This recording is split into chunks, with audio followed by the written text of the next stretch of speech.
Dans un monde obsédé par la performance, des fissures apparaissent. Les crises financières, sanitaires, tensions sociales, crise écologique, dépression. Selon BCG, 48% de salariés dans 8 pays dans le monde sont touchés par la dépression. Sur le plan écologique, en 2023, les États-Unis ont consommé plus de 4% de leur électricité pour faire tourner les data centers. Ce chiffre, selon certaines projections, pourrait atteindre 12% vers 2028 à cause de l'essor de l'IA. D'ailleurs, on a fait une vidéo consacrée au sujet que je vous invite à découvrir. Au lieu de copier les modèles productivistes, inspirons-nous des plantes et des écosystèmes. En effet, la nature survit et prospère non pas grâce à la performance, mais grâce à une qualité tout autre. C'est la robustesse. La robustesse implique d'embrasser l'hétérogénéité, la lenteur, l'incohérence, bref, le fait que nous sommes imparfaits. Alors plusieurs questions se posent. Si l'être humain est naturellement performant et ne peut juste pas vivre autrement? Ou encore, comment concilier l'abandon du culte à la performance et l'économie concurrentielle? Ou encore, concrètement, qu'est-ce qu'il faut faire pour devenir plus robuste? Aujourd'hui, on va explorer tout ça avec Olivier Darmon. Bonjour Olivier. Bonjour Anastasia. Merci d'avoir accepté l'invitation. Je suis très heureuse de vous recevoir. Est-ce que vous pouvez vous présenter succinctement avant que je vous pose la première question? Oui, bien sûr, merci de m'accueillir. Donc moi, je suis, chercheur, je travaille sur la biologie végétale, la forme des plantes, voilà, des choses comme ça et je suis aussi, directeur de l'Institut Michel Serres qui s'intéresse à la relation de l'humanité à la nature et donc c'est pour ça que je parle beaucoup de robustesse, ces temps-ci. De robustesse en lien avec les plantes. Oui, il y a un lien, les plantes sont robustes.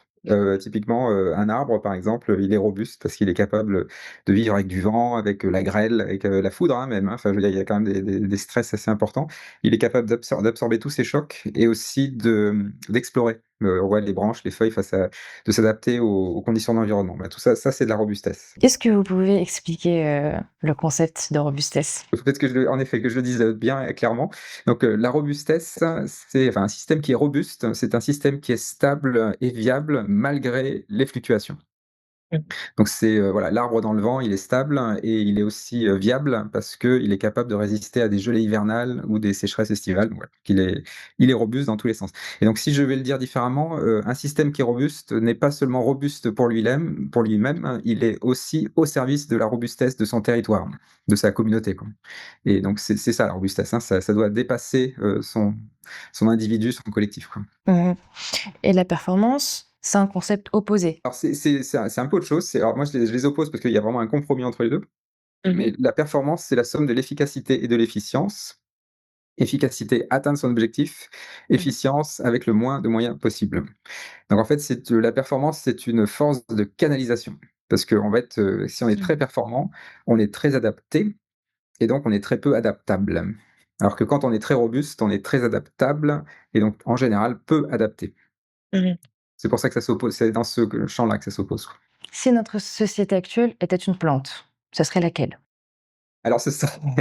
Nos sociétés actuelles là, qui sont un peu droguées à la performance, hein, à l'efficacité, l'efficience, bah, ce serait certainement une plante qui aurait, coévolué dans une petite niche écologique où il y a beaucoup de ressources, très abondantes et où dans cette niche écologique, le monde est très stable.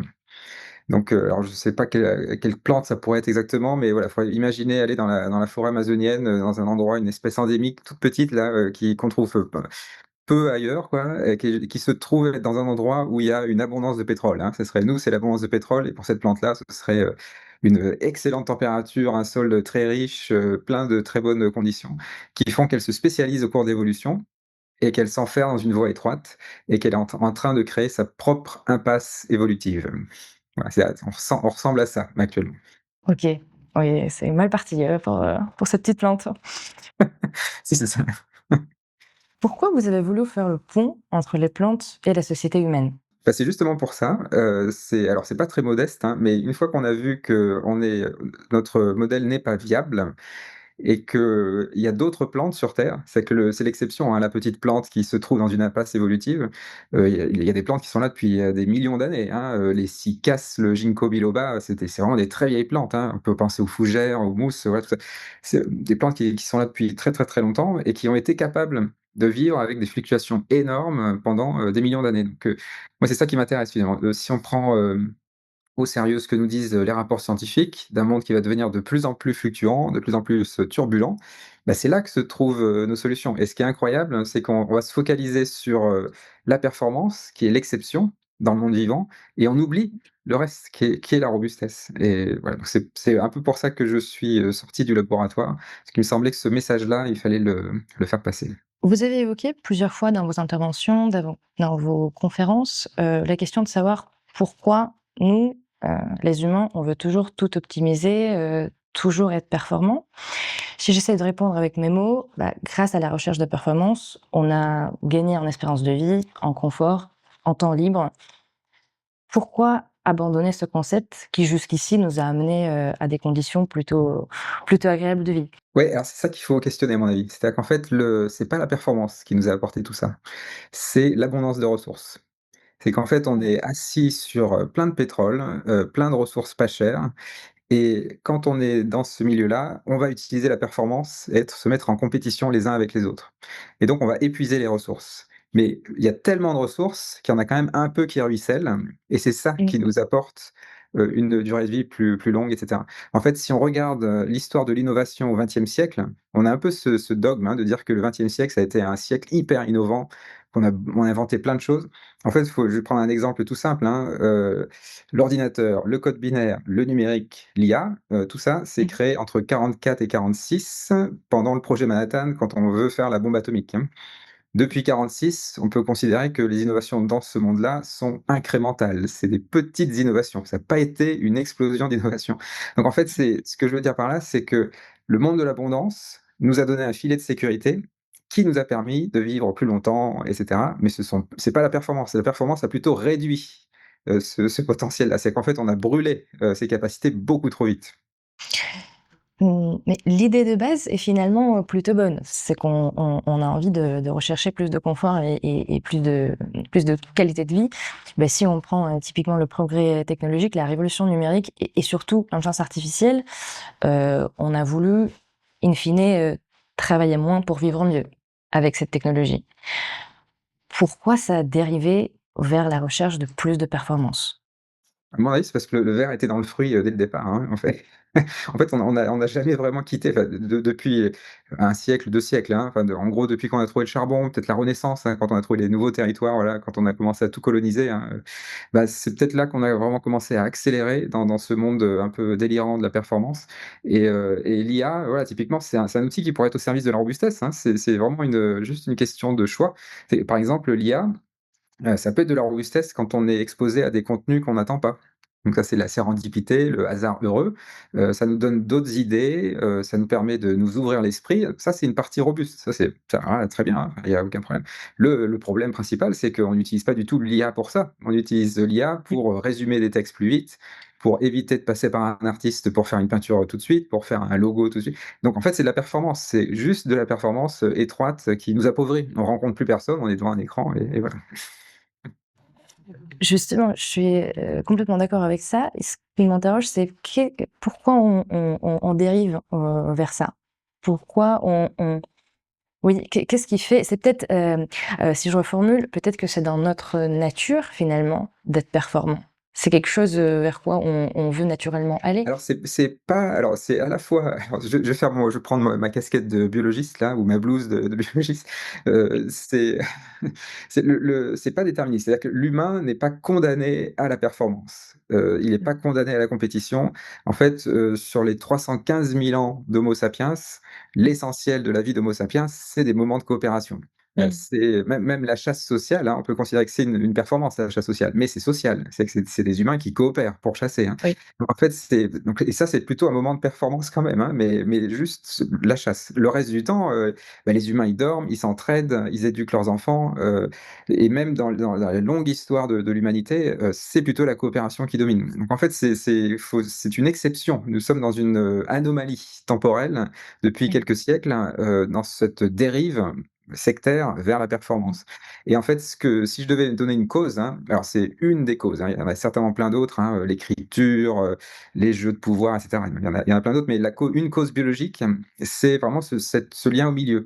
C'est-à-dire que si on met un être vivant dans de l'abondance de ressources, il y aura compétition, il y aura, une dérive vers toujours plus de performance.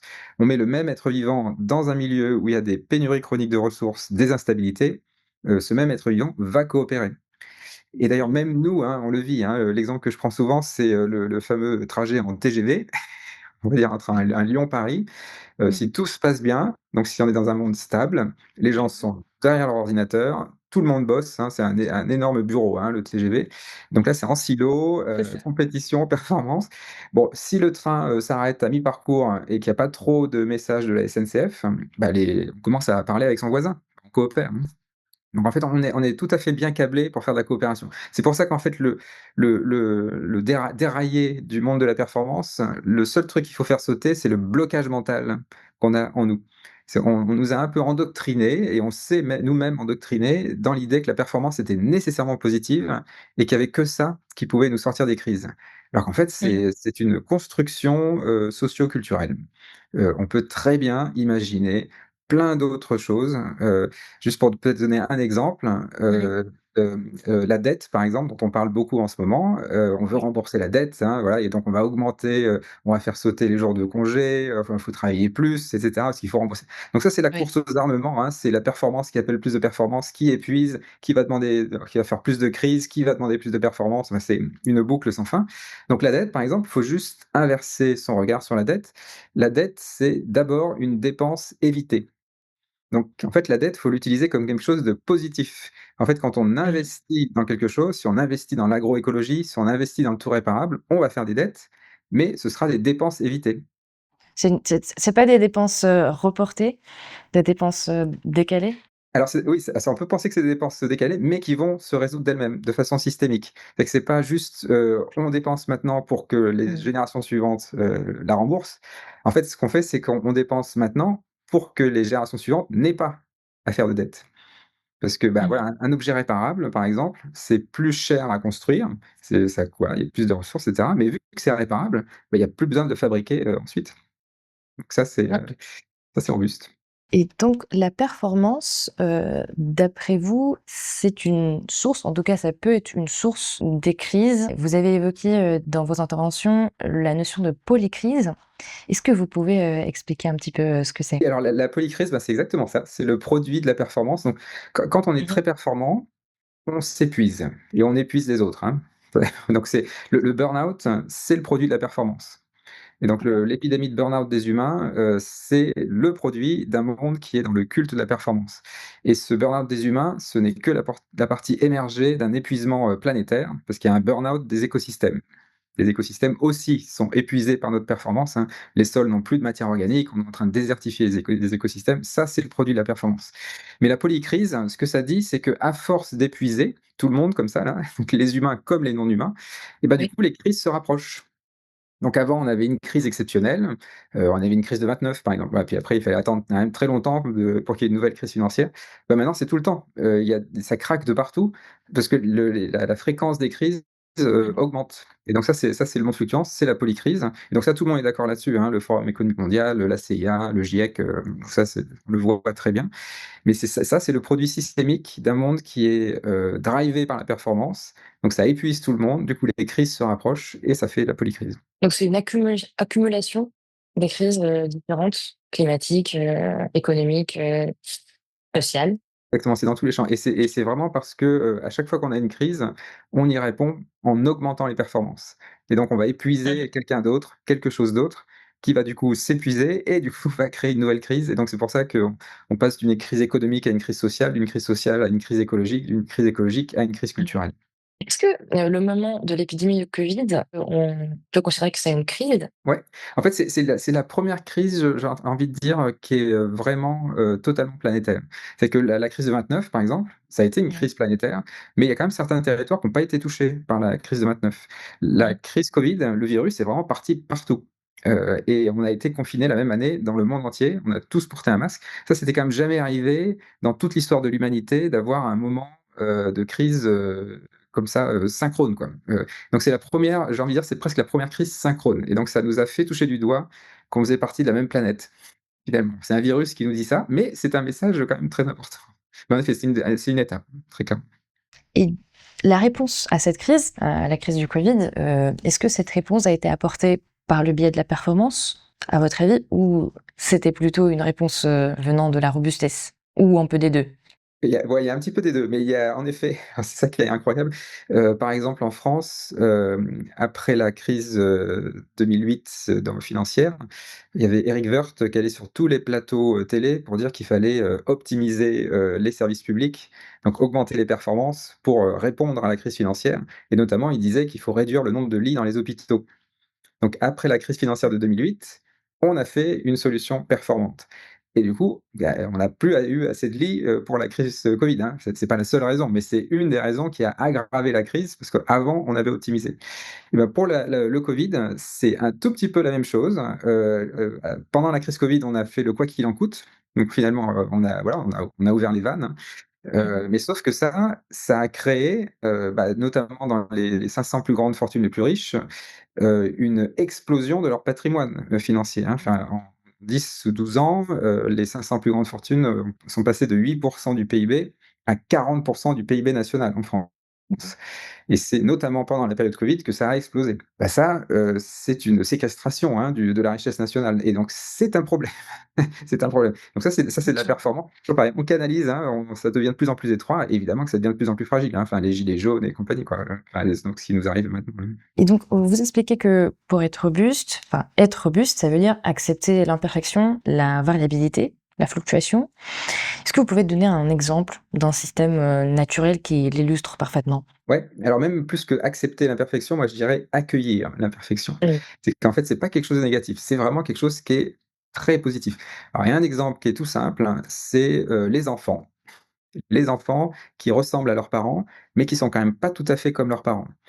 Comment ça se fait ça? Et ben, c'est un mécanisme, cellulaire, la méiose, ça s'appelle comme ça, voilà, c'est une division cellulaire qui brasse les chromosomes dans tous les sens, qui brasse les gènes, qui fait beaucoup d'erreurs, qui est très imprécis quand il raboute les chromosomes, il les casse en 1000 morceaux. Enfin, c'est un mécanisme, hyper enfin dingue, hein, on prend les chromosomes, on les casse en 1000 morceaux, on les raboute comme on peut, c'est imprécis, il y a des erreurs et ben, ce que ça donne des enfants qui, vont avoir les caractères des 2 parents mais qui auront leur propre, identité, leur propre, unicité finalement. Bah, Mmh. heureusement qu'on a ça, c'est-à-dire qu'en fait, si, les enfants étaient des clones des parents, il y aurait plus de possibilités d'évolution et là, c'est sûr que l'humanité, se serait terminée quoi. Le monde change et on n'est plus adapté au monde qui change. Ça fait qu'on a en fait une grande hétérogénéité dans la population et qui fait que c'est beaucoup plus riche quand on interagit évidemment, hein, culturellement, socialement et cetera, mais aussi qu'on a une population qui est adaptée à un monde qui change. Bah, typiquement, pendant le Covid, certaines personnes étaient très sensibles, au virus et puis d'autres étaient complètement résistantes au virus. Cette variabilité des êtres vivants, comment que ça se coordonne avec l'idée de compétition et ou coopération? Est-ce que vous pouvez, rebondir un petit peu là-dessus et expliquer pourquoi vous considérez que la compétition c'est violent? Est-ce que c'est nécessairement violent et donc par conséquent, nocif, pour l'humanité? Merci parce que ça, c'est un point, compliqué et c'est bien de le mettre parce qu'il faut nuancer en effet, donc c'est super de c'est bien de le présenter comme ça.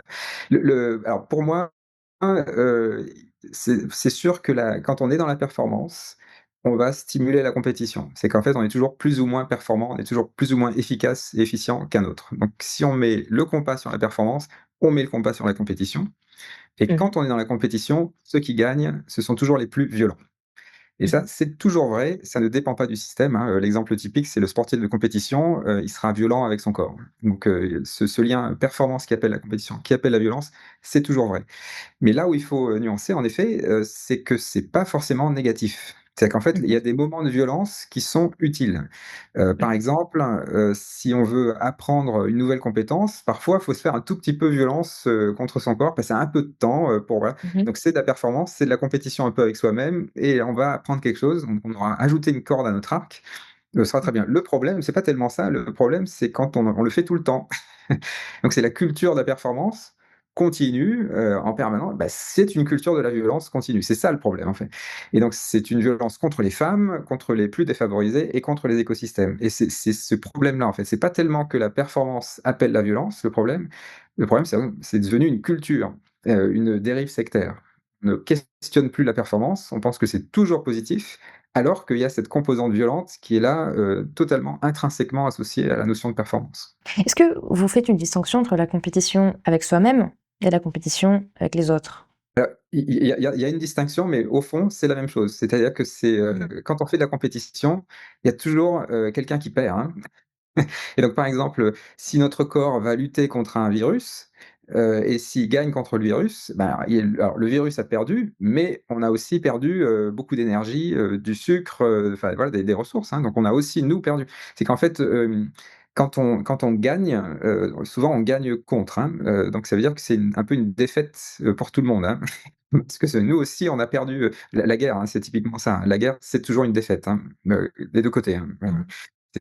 Faut le dire aussi simplement que ça, hein. Donc en fait, ce qu'on pourrait imaginer, c'est, gagner tout court. C'est-à-dire pas gagner contre, mais par exemple gagner des droits. Gagner des droits, tout le monde y gagne. C'est là, il y a pas de défaite. Mmh. Et donc là, c'est plus de la compétition. Et donc ça veut dire qu'on fait de la coopération et qu'on pense à la robustesse du groupe avant la performance individuelle. Et comment tout ça, ça s'inscrit, dans le contexte économique qu'on vit aujourd'hui? C'est-à-dire qu'on a le marché libre qui est finalement basé sur la notion de compétition, compétition plutôt à long terme et plutôt à l'échelle, globale. Comment vous appréhendez, ça? Oui, oui, alors c'est ça qui est extraordinaire, c'est que le monde économique tel qu'on le connaît aujourd'hui, on l'hérite, hein, un petit peu, donc on hérite de ce modèle économique, du culte de la performance, mais sauf que ce monde-là, il est en train de s'effondrer, sous nos yeux. Et le moment où on voit que ça casse vraiment, c'est entre 2010 et 2020. Donc c'est en fait, c'est du passé, hein, il s'est déjà effondré quelque part. C'est juste qu'il est toujours là, il est un peu en roue libre, dans l'élan, mais ça marche plus en fait. Et donc ce que les choses qu'on voit par exemple, c'est dans certains secteurs, par exemple dans le secteur du bâtiment, où il y a des grosses pénuries, hein, de tuiles, d'acier, de granulats, les compétiteurs directs coopèrent. Quand, ils ont une commande, ils essaient de voir chez leurs compétiteurs s'il n'y a pas quelqu'un qui peut les dépanner. Celui qui vient dépanner l'ascenseur, du bâtiment là, il lui manque une pièce et ben, il va pas, il va pas fabriquer sa pièce, il va appeler son compétiteur direct. Donc ils coopèrent. Donc la concurrence libre et non faussée n'existe plus. C'est une pratique qui ne se fait plus. Bah, elle est là, la Commission européenne la met toujours, mais en fait, c'est dans les faits, dans la pratique, il y a plein de secteurs où ça n'existe plus. C'est l'ADEME, par exemple, qui fait un appel à commun et c'est pas un appel à projet sur les véhicules intermédiaires, donc les petits, véhicules, réparables, interopérables pour le monde rural, les petites, mobilités locales. C'est un appel à commun, ça veut dire que les entreprises qui y participent s'engagent à partager intégralement toutes leurs innovations. Bah, ça, c'est Mmh. plus de la concurrence libre et non faussée. C'est OK. l'économie sociale et solidaire, c'est l'économie du partage, c'est les voitures partagées, c'est les vélos partagés, c'est les ludothèques. Tout ça, c'est un monde qui n'est plus dans la compétition, mais qui est dans la coopération.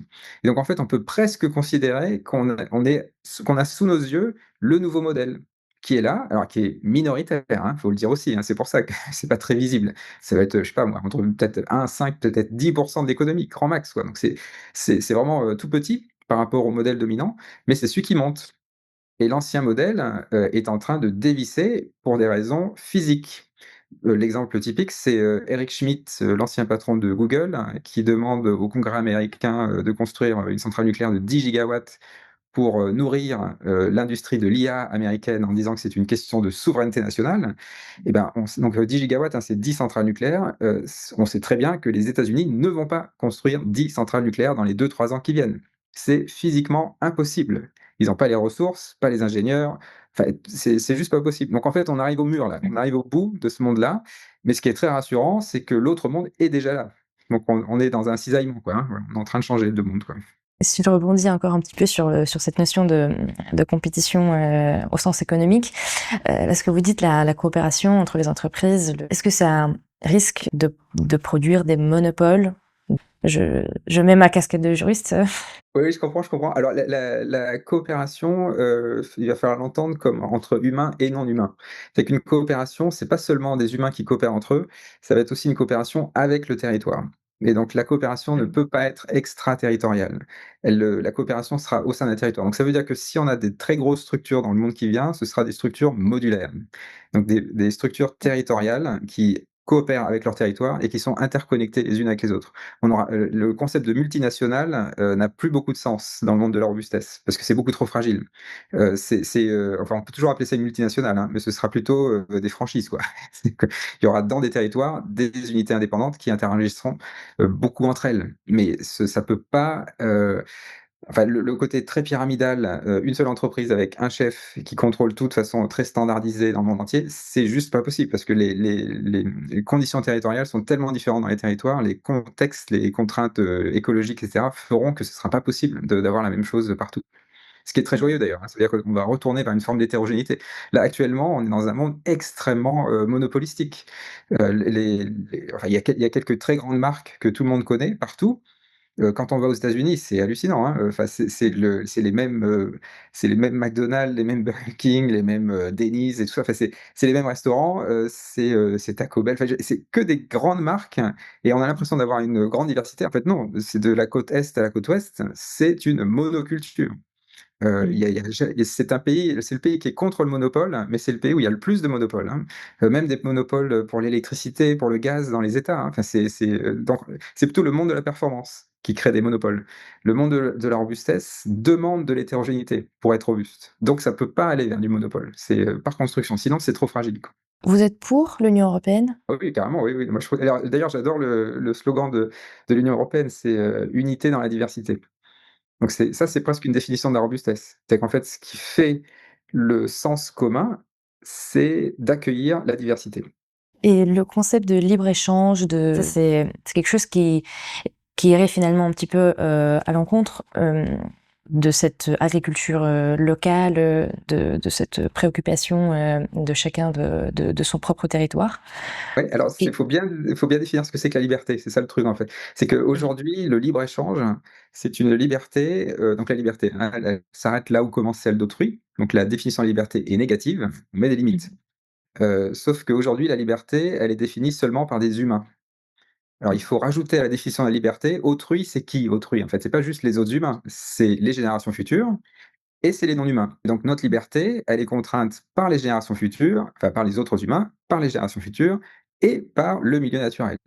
Alors dans ce cas-là, le libre-échange, mais c'est parfait, c'est parfait. Mais donc ça veut dire que forcément, toute, action économique sera au service de la robustesse de son territoire. Parce que c'est ça la liberté. si je vous dis que le changement, j'entends, bon le passage de la performance vers, la robustesse, ne peut tenir que s'il est soutenu par les intérêts économiques. La transition, la partie du basculement, en fait, on est dans un moment assez incroyable où en fait, donc l'État est en train de se désengager, hein, parce qu'il y a plus de sous, voilà, on est, tous un peu en banqueroute là et les entreprises ont aussi des soucis. Donc en fait, ce qui fait la transition actuellement, enfin ce qui peut nous aider, ce qui est dingue, hein, c'est la philanthropie, en fait. La philanthropie, c'est devenu donc c'est là où il y a du ruissellement finalement, mais la philanthropie, prend le relais. Donc c'est une forme de charité un peu condescendante aussi, donc très problématique, hein, quand même, hein. Mais il se trouve que c'est notre petit, noyau là, enfin en tout cas, il y a une marge de manœuvre là qui s'ouvre pour faire la transition. Mais c'est pas du tout durable. C'est pas du tout, systémique ce truc-là, hein. Ça dépend beaucoup trop d'un système économique qui est encore en roue libre dans le monde d'avant. Donc ça peut nous aider dans la transition, mais c'est là où en fait, il faut changer notre rapport à la dette hein, et plutôt penser qu'il va falloir mettre en place des systèmes qui, de façon autonome, se maintiennent. Donc typiquement, si je prends l'exemple de l'agriculture, l'agroécologie, c'est bien ça, hein. C'est qu'en fait, on a un investissement de départ, on va apprendre des pratiques, nourrir la biodiversité du territoire, donc ça va peut-être mettre 10 ans avant de vivifier, revitaliser un sol, hein, mais les sols sont morts là, hein, donc il faut les revitaliser, donc ça va prendre du temps.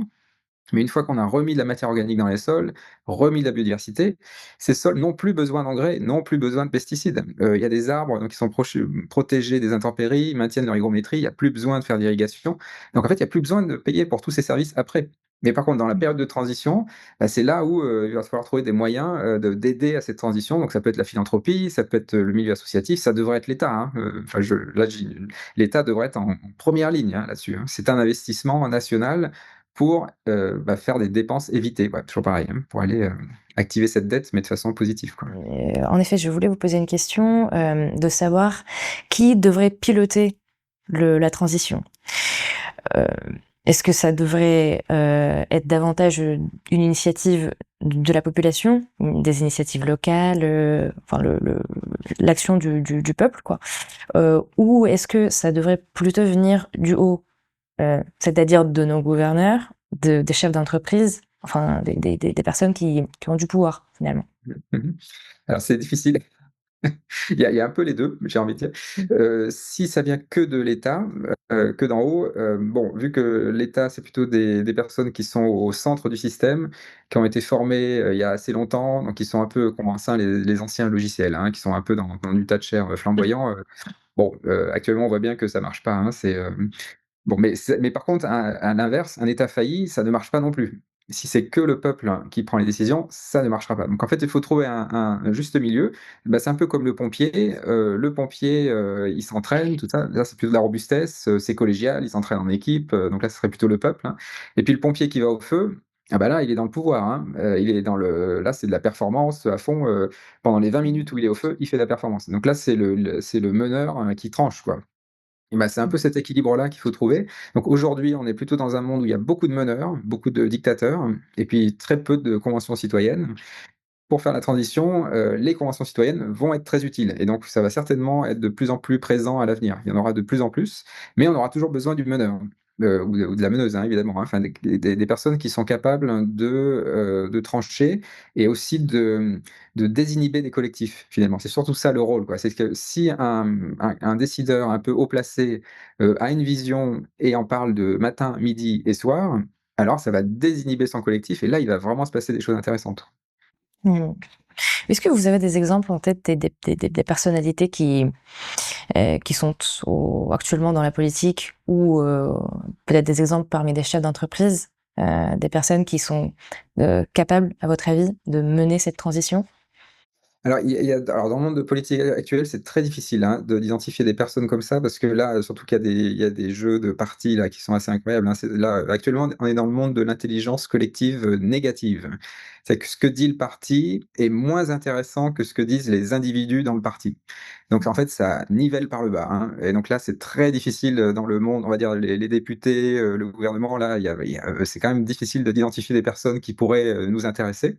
Alors, par contre, dans le milieu socio-économique et dans le milieu social d'ailleurs, il y a plein de personnes extrêmement intéressantes.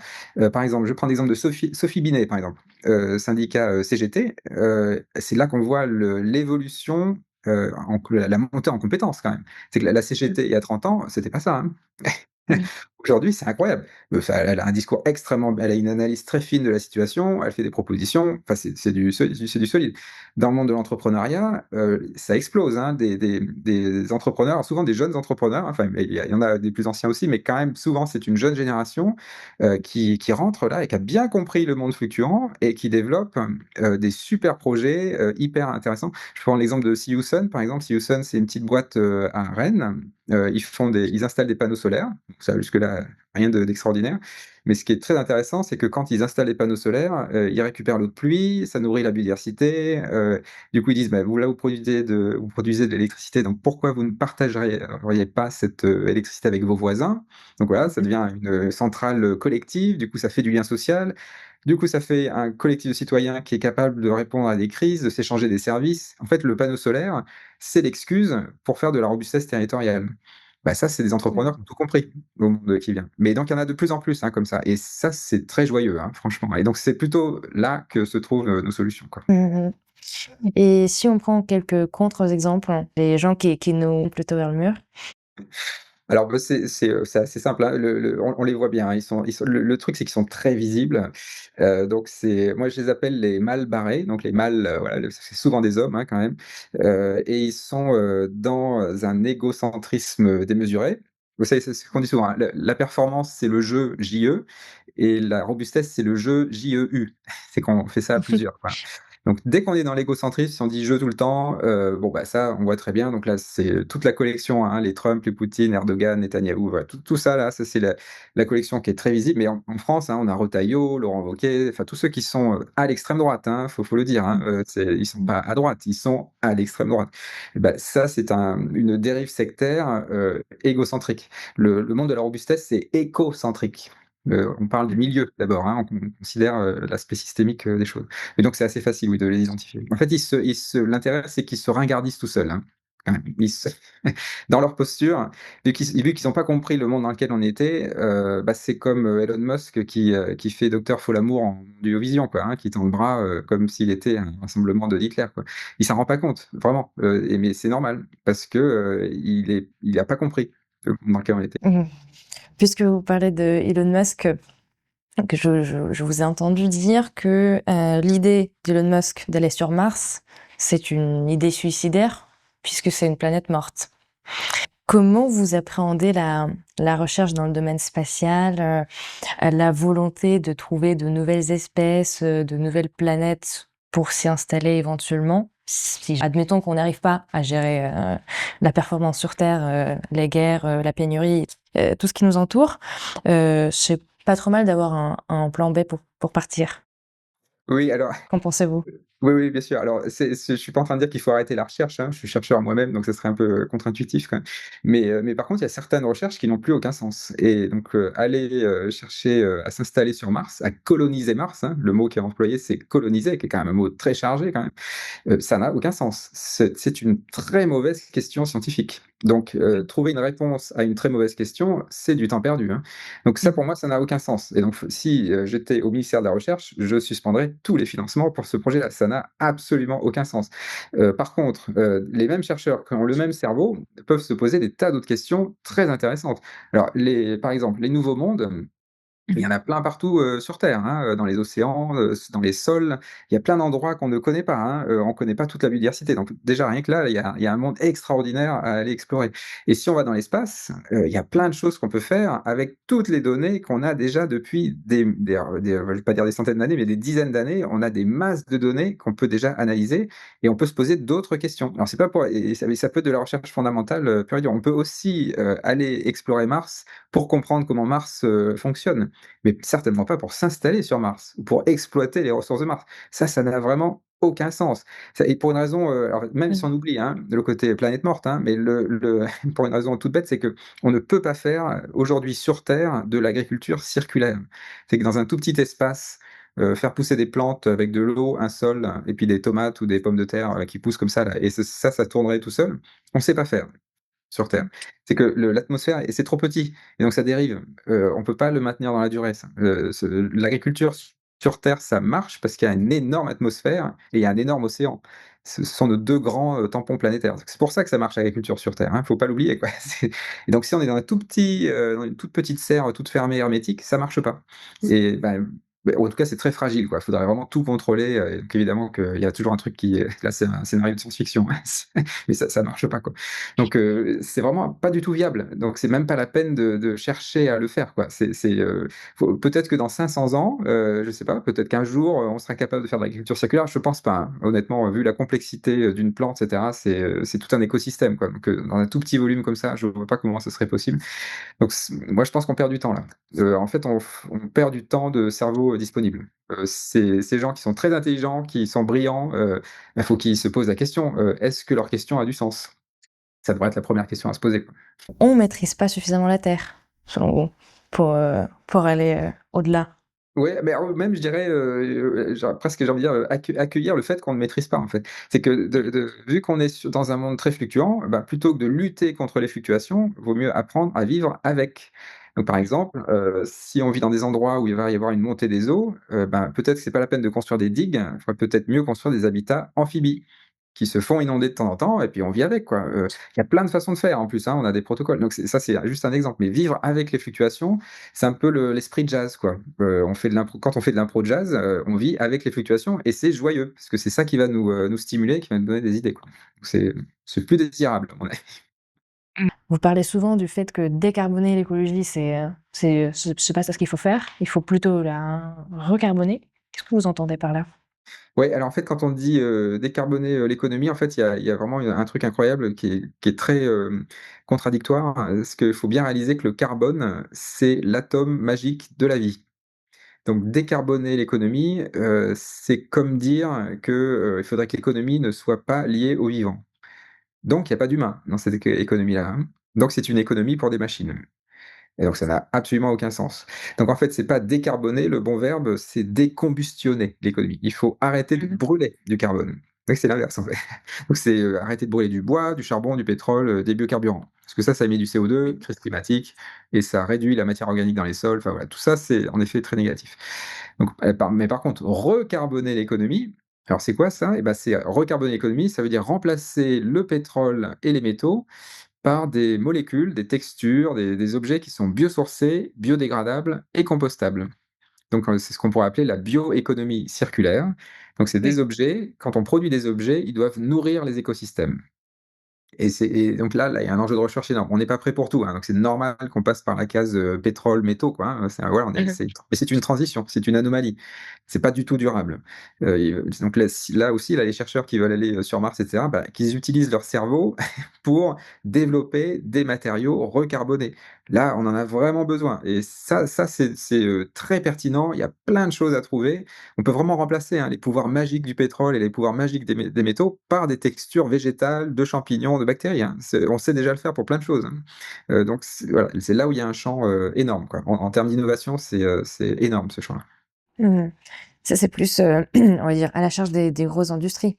Alors ça peut être les grosses industries, mais ça peut être aussi des startups, hein. On peut très bien imaginer une startup qui développe une nouvelle molécule et qui va être, très pertinente. Mais c'est une nouvelle molécule dans le sens, qui est bien comprise, quoi. C'est pas, juste une nouvelle molécule toxique, quoi. Comment on fait un test de robustesse? Mmh mh. C'est-à-dire, si vous observez une start-up technologique, qu'est-ce qui vous permet de dire si cette start-up, est robuste ou au Mmh. contraire, fragile? Alors le stress test, c'est bien pratique. C'est, on tire une carte un peu au hasard et sur cette carte, il y a une fluctuation qu'on n'a pas choisie et donc il Mmh. peut être par exemple, le pétrole, le coût du pétrole, double l'année prochaine ou une autre fluctuation, c'est, il y a plus internet pendant 1 an, sur toute la planète. Il y a une cyberattaque planétaire et il y a plus d'internet pendant 1 an. Bah, cette fluctuation qui arrive, bah, on voit tout de suite si on est capable de la passer ou pas. Et donc Mmh. ce qui se passe, c'est que pour être robuste, il faut avoir au préalable, avoir fait des liens avec son territoire, être sorti un peu de son entreprise pour être capable d'avoir des alliés qui vont nous permettre de passer la fluctuation. Donc toujours pareil, hein, c'est par les interactions qu'on nourrit, sa robustesse. Et donc voilà, le test de robustesse, il est très pratique, ça permet de savoir si, on est capable de vivre avec les fluctuations ou, si en fait, ça passe pas, quoi. Mmh. Et dans la vie quotidienne, si, moi j'ai envie de devenir plus robuste, est-ce que vous avez des conseils, à me donner? Ouais, ouais, bah, alors, en effet, c'est à toutes les échelles, donc de l'échelle individuelle à l'échelle du groupe, hein. Individuellement, un truc tout simple à faire, au lever, hein, c'est ce que je dis souvent, quand on se réveille le matin là, c'est de se mettre au Mmh. bord de son lit et de prendre juste, 1 ou 2 minutes pour, écouter son corps et se Mmh. dire, «Ah tiens, là, j'ai une petite douleur au dos, là, j'ai une petite Mmh. crampe, là, j'ai» et donc se dire: «Ah tiens, voilà, ça c'est l'état», je fais un petit check, le matin là et je me Mmh. dis: «Tiens, là, je sens que je suis un peu fatigué, donc aujourd'hui, faut pas trop que je force». Parce que je suis pas très loin du seuil de rupture. Mais donc, il faut mieux que je prenne de la marge, sous optimalité, toujours pareil, hein, je vais pas au maximum de performance, je prends un peu de marge pour passer ma journée et puis ce soir, il faudra que je me couche tôt pour récupérer, recharger les batteries et puis du coup, le lendemain, je serai certainement en meilleure forme.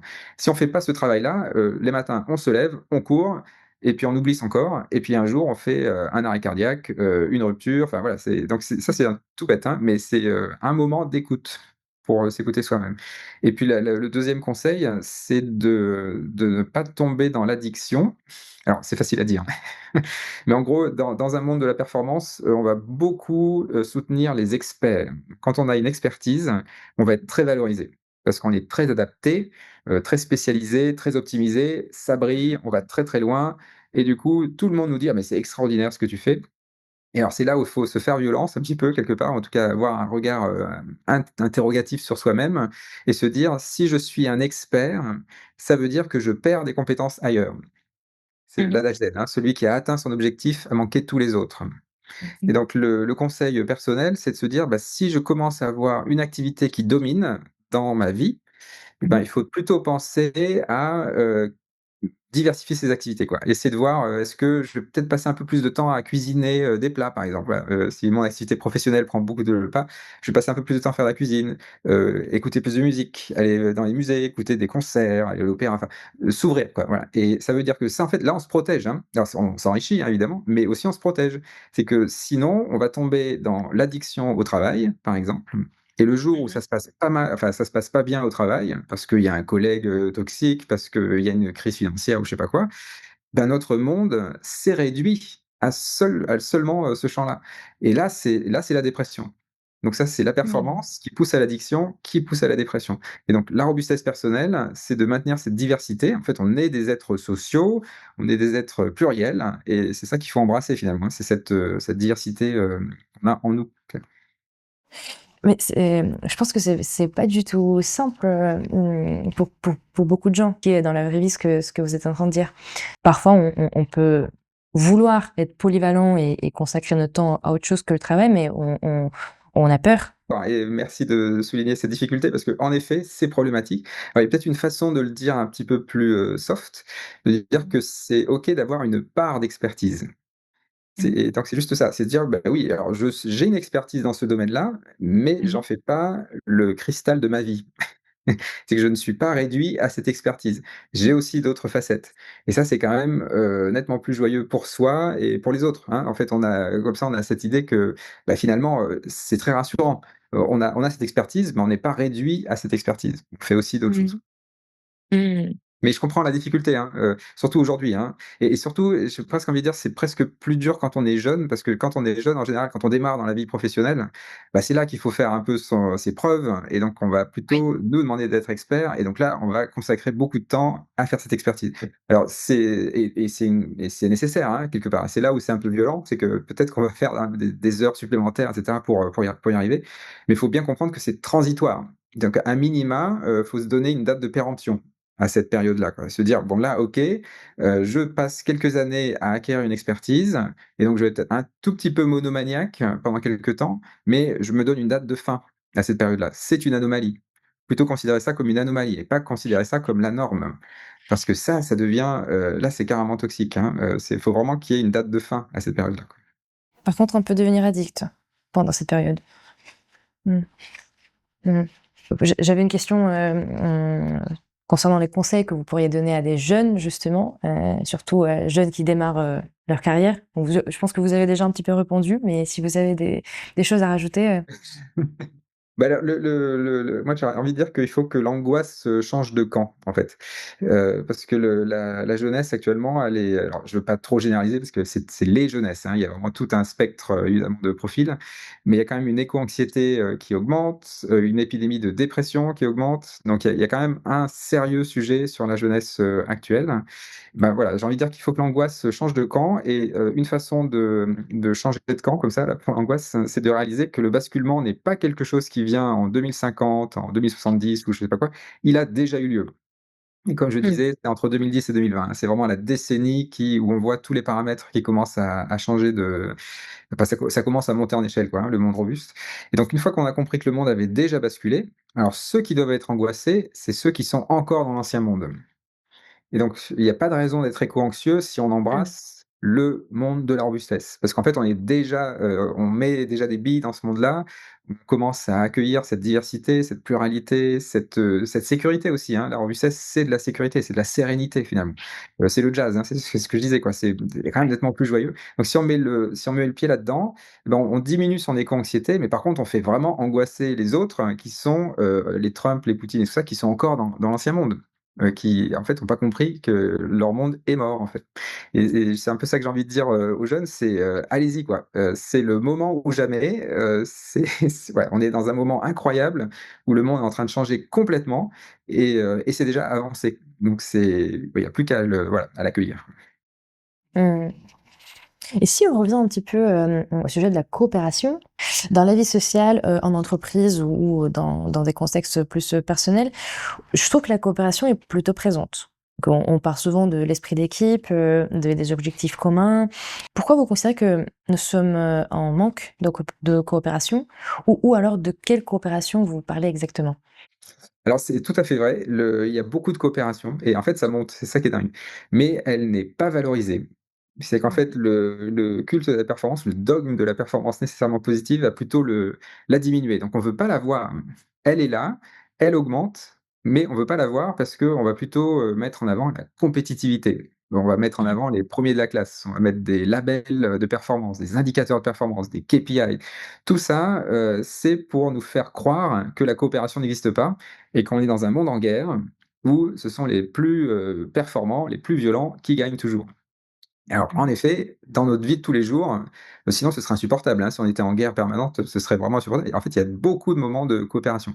Le truc peut-être quand même à garder en tête, c'est que cette coopération, elle est en effet, très transversale, mais il va falloir, l'augmenter, la diversifier, augmenter le la richesse de cette coopération. C'est-à-dire qu'en fait, c'est la coopération actuellement qu'on voit, c'est une coopération dans un secteur donné, dans un milieu social donné. Donc c'est des humains entre eux qui coopèrent, mais par exemple, ça va être dans le secteur, des cosmétiques, par exemple, dans le secteur, voilà. C'est par secteur, il va y avoir des coopérations, mais par exemple, il va pas y avoir beaucoup de coopération entre, le secteur de l'architecture et puis le secteur des éboueurs, par exemple. C'est 2 mondes qui se parlent, mais pas tellement, qui coopèrent pas tellement. La coopération, qu'on peut appeler de nos vœux dans le monde de la robustesse, c'est non seulement une coopération élargie, donc vraiment très diverse, où, il y a des alliés, qui sont dans des secteurs très différents et en plus qui, s'étend aux non humains.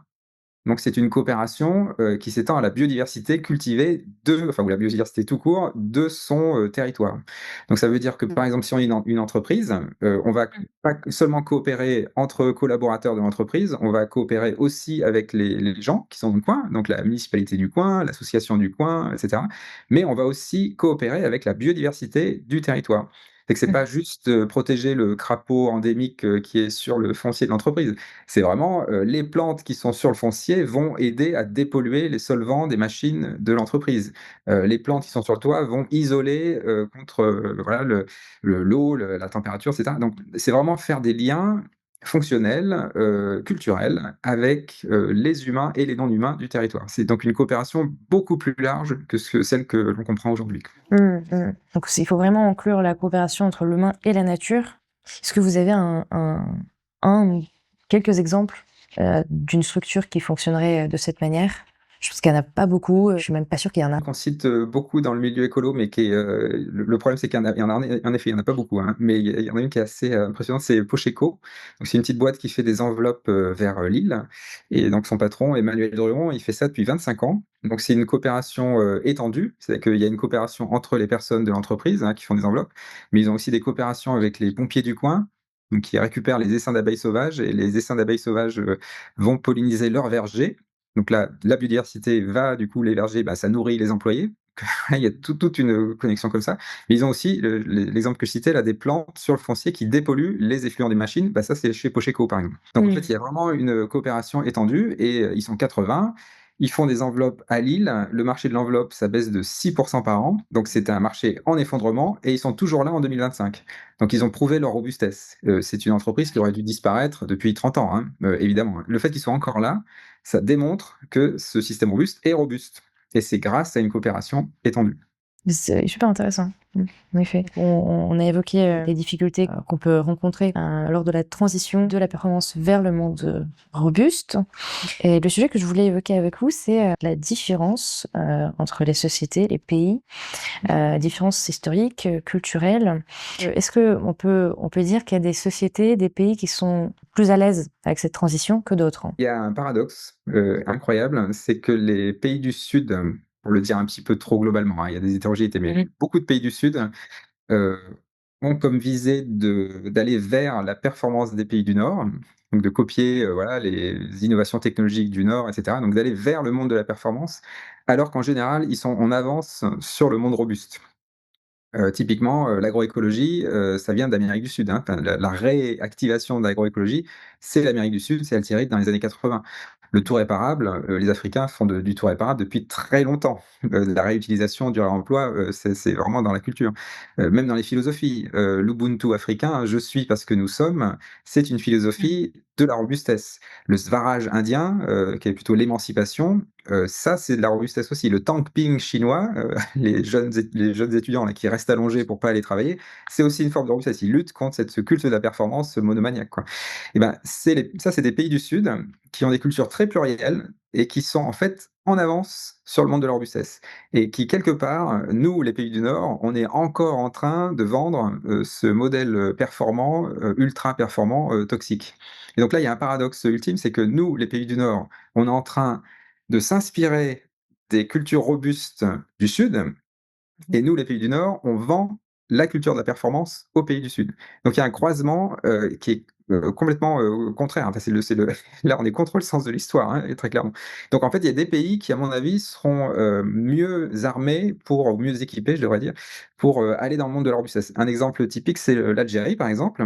Mmh. L'Algérie, c'est un pays où, je dis ça parce que je suis intervenu dans une école de management, là-bas, à Alger OK. et j'avais parlé, de la terre crue, par exemple. Voilà, la terre crue, c'est typiquement de la construction très robuste, parce que c'est de sa production locale, ça demande aucune énergie, c'est réparable, c'est adaptable, c'est évoluable, ça a plein de qualités thermiques, acoustiques et cetera. Donc ouais, ça c'est de la robustesse, territoriale et cetera.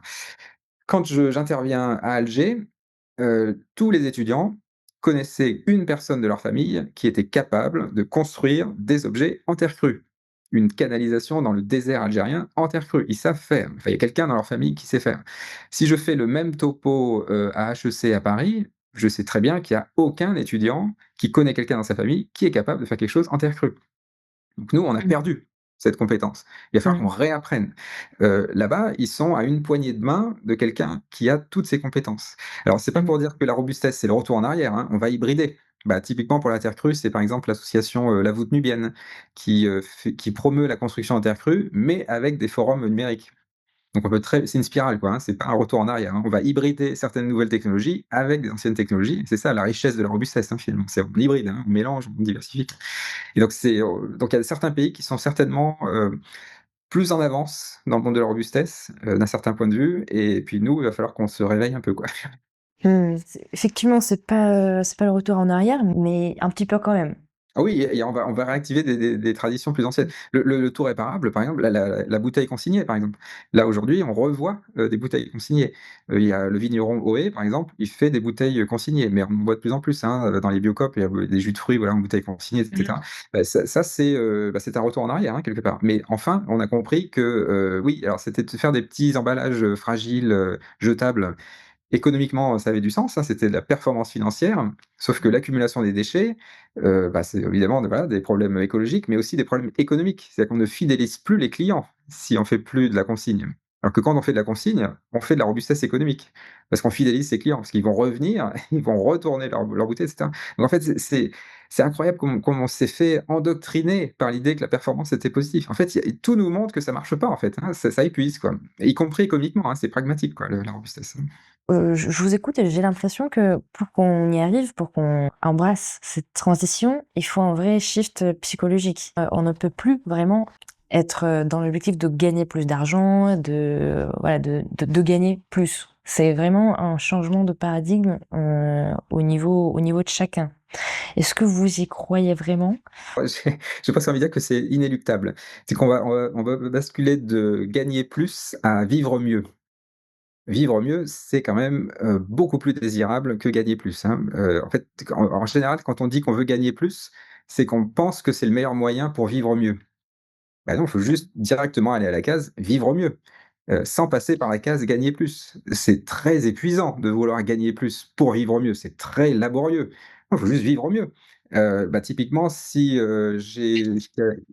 Ouais, ouais, si on a des voitures partagées, par exemple, ça veut dire qu'on n'a plus la charge de maintenir une voiture, qu'on ne doit plus payer un parking, et on a le même service.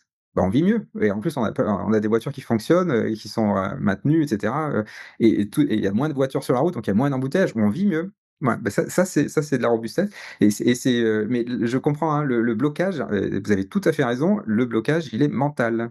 Il est pas financier, Mmh mh. parce que ça coûte moins cher. C'est le monde de la robustesse coûte beaucoup moins cher. C'est le monde de la performance qui est hyper coûteux en énergie, en argent et cetera. Donc on vit mieux à moindre coût, hein, donc c'est vraiment, c'est donc le blocage, il est purement mental, hein, on s'est fait un peu, endoctriner avec l'idée que pour vivre mieux, fallait gagner plus, ce qui est, en fait une hérésie. C'est un Mmh. travail individuel en effet. Alors c'est ce que j'appellerais l'exemplarité, sous-optimale. C'est-à-dire que c'est pas la peine de enfin le risque, hein, dans le monde de la performance dans lequel on est actuellement, c'est de basculer dans une radicalité de la robustesse et donc en fait de regarder dans sa vie et de tout aligner sur le monde de la robustesse, de ne plus autoriser la performance du tout, d'être vraiment un extrémiste, de la robustesse. Bah là, en fait, on serait dans la performance, parce qu'on serait dans une forme de radicalité. On voit plus le monde qu'avec, Mmh. un seul compas. Donc en fait, c'est ça la difficulté, c'est que dans le monde qui vient, donc le monde de la robustesse qui vient, on doit autoriser la performance, toujours. Donc le Mmh. pompier, par exemple, qui va au feu, il faut bien qu'il soit performant. Donc on ne n'exclut pas la performance, c'est juste qu'on lui met une date de péremption, hein. Et c'est là où c'est, un petit peu délicat. Mais en effet, moi je crois beaucoup à cette idée de déprise sectaire. En fait, faut réaliser la première chose à réaliser, c'est qu'on est dans une secte. Vraiment, hein. C'est qu'en fait, quand on ne questionne plus la performance, que c'est mis à toutes les sauces et que c'est toujours positif, alors qu'on voit un burn-out de tout le monde, hein, des humains, des écosystèmes, Mmh. c'est absolument dément de penser que la performance est nécessairement positive. C'est délirant, quoi. Et donc déjà réaliser ça et se dire, bah, quelles sont les autres voies? Est-ce que, mes solutions doivent nécessairement passer par des gains de performance? En général, non. Il y a plein d'autres solutions. Le billard à 3 mondes, quoi, avec des interactions, voilà, c'est plus joyeux, quoi. Donc c'est l'économie du partage et cetera, quoi, hein. C'est tout ça, quoi. Mmh. Est-ce que vous trouvez qu'il y a un gap générationnel? Il y a alors c'est vrai qu'il y a il y a une tendance, en effet, hein, et c'est normal. D'ailleurs, à chaque génération, il y a ça qui se passe, en fait, hein. Les jeunes générations, voient les signaux faibles du monde qui vient bien mieux que les générations plus anciennes qui ont surtout le rétroviseur, hein, qui se souviennent de leur jeunesse et cetera, de Mmh. leurs études aussi, hein, donc ça date, hein, tout ça. Donc forcément, c'est plus difficile, hein, quand on a déjà un long passé de voir les signaux faibles du monde qui vient comme quelque chose de très pertinent parce que c'est dilué dans une masse historique, très longue, quoi. Quand on est jeune, et en plus qu'on n'a rien à perdre, qu'on n'a pas beaucoup de réserves, les signaux faibles, on va vraiment les écouter et du coup, on va être beaucoup plus attentif à ça. Donc en général, bon, c'est toujours pareil, hein, faut nuancer, hein. Il y a des jeunes qui sont vraiment à l'écoute de ces nouveaux signaux et puis il y a des jeunes qui rêvent de passer leurs vacances à Dubaï. Donc eux, ils sont, plus vieux que Joe Biden, hein, même s'ils ont 20 ans, hein. Donc ils sont encore dans l'ancien monde, hein. Donc et inversement, il y a des personnes, qui sont plus âgées, mais qui sont restées jeunes dans leur tête, hein, et qui sont, capables de vraiment voir les signaux faibles. C'est le profil que je vois très souvent, c'est des entrepreneurs, par exemple. Il y a certains entrepreneurs qui vont dire: «Ah bah, les jeunes, ils veulent plus travailler aujourd'hui». Alors ça, c'est voilà, un constat et puis alors il y a 2 attitudes après, c'est, soit: «Bah, non, vraiment qu'est-ce qu'ils sont flemmards, moi à l'époque, je travaillais 42 heures par semaine et je râlais pas, quoi». Donc là, eux, bah, ils sont dans l'ancien monde, ils ont pas compris que c'était une tendance de fond et que ça allait pas s'arrêter et que ça allait que s'amplifier. Donc là, ils sont coincés dans l'ancien monde et puis il y a un autre entrepreneur avec le même constat, en disant: «Bah, c'est marrant, il y a voilà, j'ai un jeune là, il m'a demandé de travailler 4 jours par semaine au lieu de 5 et là, il va dire: "Bah, c'est génial"». Parce qu'il est en train de me démontrer que, mon entreprise peut accueillir ce nouveau monde et cette personne qui va travailler 4 jours par semaine au lieu de 5, la 5e journée, il va peut-être ou il ou elle, hein, va bosser dans une association, ça va l'enrichir, ça va lui donner des idées, donc en plus, même moi, ça va m'aider pour mon entreprise. Donc c'est la même, ça serait le même recruté, on va dire, c'est la même personne recrutée, mais c'est surtout le recruteur qui a 2 attitudes différentes. Il y en a un qui est, un peu le cerveau des années 80 quoi et puis il y a un autre qui a le cerveau, bah, voilà de 2025 quoi. Ça dépend, beaucoup du mental. Ça dépend exactement, exactement du mental, d'une personne et aussi de son histoire, hein. Quelqu'un qui n'a eu aucun traumatisme dans sa vie, enfin en tout cas qui a vécu, avec, une cuillère d'argent, dans la bouche toute sa vie, ce sera très compliqué de voir le monde changer. Parce que Mmh. pour lui, son monde n'a jamais changé et donc il sera incapable de voir les signaux faibles d'un monde qui change. Quelqu'un qui a déjà vécu, des traumatismes, des chutes, des choses comme ça quoi, sera beaucoup plus, à même de voir le monde qui change. Bah, c'est Roosevelt, hein, l'exemple typique, hein, Roosevelt, il a eu la polio et certainement, d'autres choses dans sa vie. Bah, Mmh. il avait une écoute très claire du monde, qui vient et on a d'autres exemples de politiciens, on peut dire Trump par exemple. Très clairement, lui est jamais rien arrivé, il ne comprend pas le monde, hein. Enfin, en tout cas, il comprend une partie du monde qui est ça se fait, mais il comprend pas le reste, quoi. Une de vos conclusions sur le fait qu'il faut pas éviter les conflits. Quand on évite les conflits, c'est souvent on évite des conflits locaux et du coup la marmite, voilà, la pression monte et on se retrouve avec un conflit régional. Beaucoup plus large, beaucoup plus grand, beaucoup plus destructeur. Donc en fait, il faut juste réaliser qu'un un dialogue réussi, c'est un dialogue où on explicite ses désaccords. Et donc on peut Mmh mh. considérer que c'est un conflit. Mais c'est un conflit local, qu'on fait en sécurité, où on est juste curieux de l'opinion de l'autre. Mmh. Donc c'est plus tellement un conflit, mais c'est un endroit, safe, où on est capable d'exposer ses désaccords et on ne cherche pas à convaincre l'autre. Le but, c'est que chaque personne reparte avec 2 logiques. On vient avec une logique, on expose ses désaccords, on repart avec 2 logiques explicitées. C'est-à-dire qu'on est capable d'expliquer la logique de l'autre. Donc c'est plus un conflit frontal, hein, c'est plutôt on accueille une autre logique. Et le jour où le monde change, et ben, en nous, on a 2 logiques, donc on peut se dire: «Bah, tiens, j'ai cette autre solution qui est disponible». Et donc là, je peut-être, bah, ça c'est plus robuste, quoi. J'ai un champ des possibles plus important. Et surtout, c'est une, école, de l'écoute, hein, finalement, hein. C'est on va apprendre à s'écouter et donc si, voilà, on est capable d'expliciter ces désaccords, localement, bah, il y aura beaucoup moins de pression et de délire idéologique, à des échelles plus grandes, quoi. Question, pratique. Si vous aviez 15 secondes pour convaincre un PDG de revoir son entreprise pour abandonner la performance, vous lui diriez quoi? Alors c'est tout simple. Je ne commencerai pas par les mots, social et écologie, parce que ça, c'est 2 mots, complètement, démonétarisés, donc ça sert à rien de les utiliser. Je commencerai par le monde fluctuant. Voilà, ça, il faut qu'on ait une accroche commune. Le monde fluctuant, n'importe quel, voilà, employeur, n'importe quel chef d'entreprise le voit. Ça fluctue de plus en plus, c'est les tarifs douaniers de Trump, c'est l'Ukraine, c'est, la crise Covid, le monde fluctuant, la polycrise, les crises se rapprochent, elles sont plus intenses, elles sont plus fréquentes. Donc là, normalement, on a un point d'accroche. On commence par ça. Qu'est-ce qu'on fait dans ce monde fluctuant? Alors si après on lit les rapports scientifiques, on voit que c'est pas tendanciel, hein, c'est quelque chose qui va durer pendant 2 ou 3 siècles et ça va augmenter au XXIe siècle. Si on lit les rapports du GIEC et cetera. Donc on est dans un moment où la polycrise, s'amplifie et dure et se maintient dans la durée. Donc si on est d'accord sur ce constat-là, la question c'est comment je fais avec pour mon entreprise pour qu'elle vive dans les fluctuations? Et ben, le mot qui vient, c'est la robustesse. En fait, c'est la définition de la robustesse. Dans un monde Mmh. très fluctuant, il faut être robuste, par définition, hein. C'est le mot qui vient juste après. Mmh mh. Et du coup, bah, la question d'après, c'est comment on fait pour être robuste? Bah, c'est là où on trouve le compromis avec la performance. Pour être très robuste, il faut être très adaptable et donc il ne faut pas être très adapté. Et comment on fait pour être adaptable? Et ben voilà, les êtres vivants nous donnent des solutions, la diversité, la polyvalence, le lien aux êtres vivants du territoire, l'extension des interactions avec le territoire. Donc c'est tout ça. Et là, bah, voilà, peut-être que là, on peut commencer à avoir une accroche, quoi. Si la personne vous répond que, regardez, il y a plein d'entreprises qui visent le chiffre et qui visent les KPI et qui vivent très bien et qui gagnent très, très bien, leur vie et qui payent très bien leurs salariés. Ouais, bien sûr. Alors elles sont encore là, hein, il y en a elles sont nombreuses, hein, d'ailleurs, hein, elles sont même dominantes, hein, il y en a beaucoup.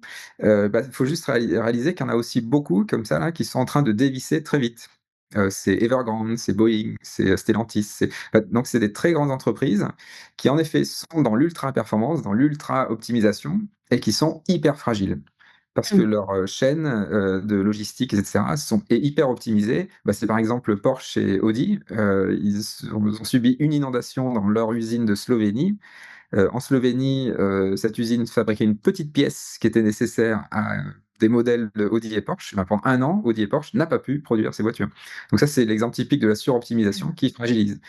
Donc, en effet, elles existent, mais elles sont hyper fragiles et elles dépendent d'une mondialisation très bien huilée. On voit bien que ça va pas durer encore très longtemps.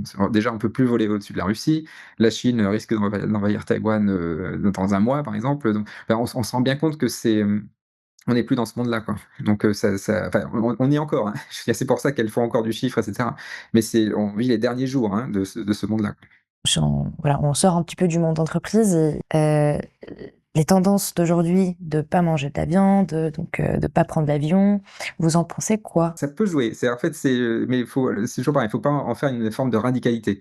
C'est que si, on dit, «Je ne prends pas l'avion, je ne mange pas de viande» et je liste un peu, hein, tous la to-do list, hein, écolo là, et qu'on en fait du prosélytisme, ça devient de la radicalité performante. En fait, on utilise le culte de la Mmh. performance à son compte et donc en fait, on n'est pas en train de critiquer le culte de la performance, on est en train de le valider.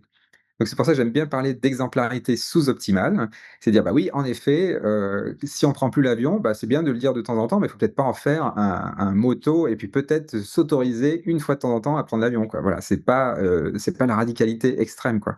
C'est ce petit jeu-là, quoi, de se dire, bah oui, il y a des moments, parfois ça peut être utile, si c'est pour, faire une année sabbatique, dans un pays étranger, travailler, dans la durée, rencontrer d'autres personnes et cetera, bah, là, oui, c'est l'avion, ça peut être tout à fait justifié parce qu'on va avoir une expérience professionnelle, expérience culturelle, ça c'est super. Mais donc toujours pareil, c'est dès qu'on tombe dans la radicalité, on est dans la performance, hein, et dans la violence.